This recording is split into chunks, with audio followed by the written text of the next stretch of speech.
Si c'est l'eau que nous avons sur Terre, bon, c'est clair, l'eau vient de l'espace, elle vient du bombardement de la Terre par des comètes, par des météorites, et elle s'est formée au cours du temps, hein.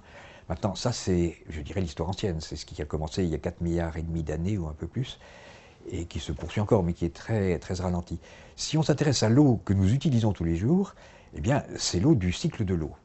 Alors, ce cycle de l'eau, c'est un cycle qui commence par l'évaporation sur les plans d'eau, sur la mer, mais aussi sur les continents, sur les cultures, sur les forêts, qui passe par l'atmosphère sous forme de nuages et qui retombe sous la forme de pluie. Un petit point intéressant, je crois, sur cette question est-ce que la quantité d'eau que nous avons sur Terre est constante? La réponse est oui.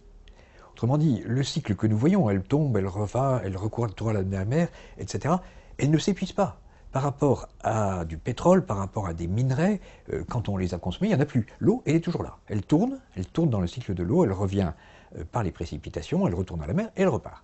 Donc on aura toujours autant d'eau dans 1 milliard d'années que nous avons aujourd'hui.